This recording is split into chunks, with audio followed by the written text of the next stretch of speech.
শর্মিষ্ঠা বলছি। আজকের পুরী নিয়ে কিছু আমার অভিজ্ঞতা বলুন, ঘটনা বলুন, সেগুলো আলোচনা করব। পুরী নামটা শুনলেই ঠোঁটের কোণায় হাসি উঁকি মারে। ছোটবেলা থেকেই পুরীর সমুদ্র জগন্নাথ মন্দিরের প্রতি একটা আলাদা রকম টান অনুভব করি। গত সপ্তাহে 17 জানুয়ারি সপরিবারে পুরী গেছিলাম। ছোটবেলার জগন্নাথ দর্শন আর এখন জগন্নাথ দর্শনের মধ্যে একটা পার্থক্য খুঁজে পেলাম। মন্দিরের প্রাঙ্গণকে নানা ধরনের সুন্দর সুন্দর ফুলের গাছ আলো দিয়ে সাজানো হয়েছে বটে, কিন্তু জগন্নাথ দর্শনের সময় সেই একই মারামারি, লাটালাটি, ঠেসাঠেসি, ওই ভিড়ের মধ্যে ছোট বাচ্চা বয়স্ক মানুষদের নিয়ে যাওয়াটা যেন একটা অসম্ভব ব্যাপার। মন ভরে যে একটু ঠাকুর দর্শন করব তার উপায় নেই।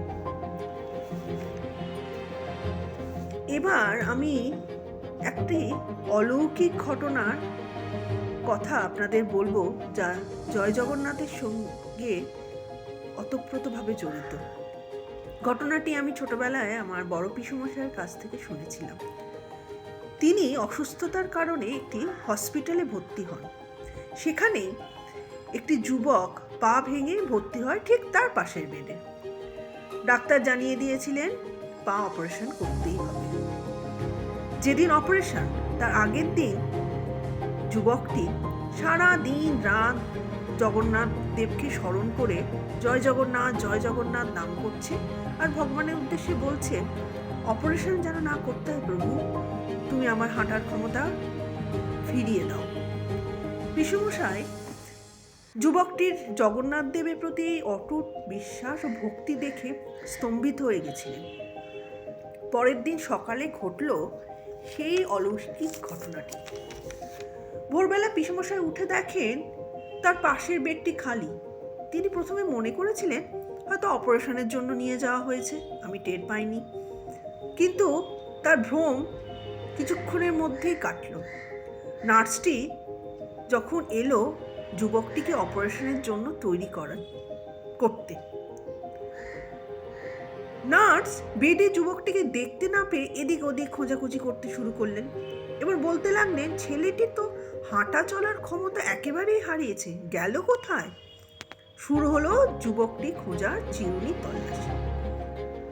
অবশেষে যা জানা গেল সেটি শুনলে আপনারা বোধহয় তো হতচকিতই হবেন। সেটি হলো, ভোরের আলো ফুটতে না ফুটতেই যুবকটি নিজের পায়ে হেঁটেই হসপিটাল চত্বর ছেড়েছে। এই ঘটনাটি আমি অনেক ছোটবেলায় শুনেছিলাম। যেভাবে আমার মনকে নাড়া দিয়েছিল সেটি আপনাদের সাথে আজকে ভাগ করে নিলাম। এবার আসি লাইট হাউস আর মোহনায় গিয়ে আমার কি অভিজ্ঞতা হল।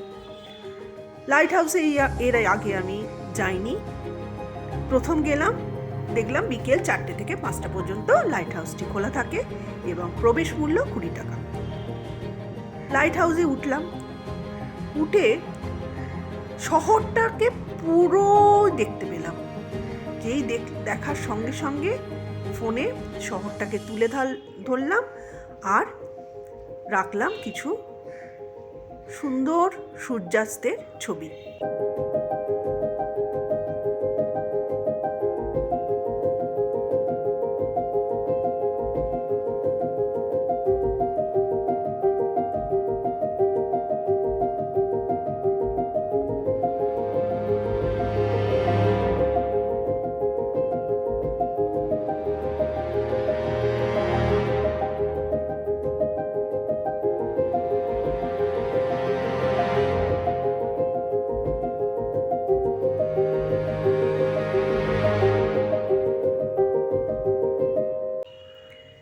লাইট হাউস থেকে আমরা সোজা চলে গেলাম মোহনায়। মোহনায় গিয়ে পুরীর এক নতুন রূপ দেখলাম নবনির্মীয়মান এয়ারপোর্ট এবং নবনির্মীয়মান তাজ। দেখতে দেখতে এইটাই মনে হচ্ছিল 2 বছর বাদে যখন আসবো, বা 3 বছর বাদে যখনই জয় জগন্নাথ ডাকবেন তখনই তো আসবো, এসে পুরীকে চিনতে পারবো কি? যাই হোক, আজকের এই ব্লগটি আমি এখানেই শেষ করলাম। আজ তাহলে আসি। আর যদি ব্লগটি ভালো লেগে থাকে তাহলে লাইক, কমেন্ট আর সাবস্ক্রাইব করবেন। আশা করি আমার এই নতুন পথ চলার সঙ্গী হবেন আপনারা, আমার পাশে থাকবেন। আর সবচেয়ে বড় কথা, মনকে খুশি রাখবেন। নমস্কার।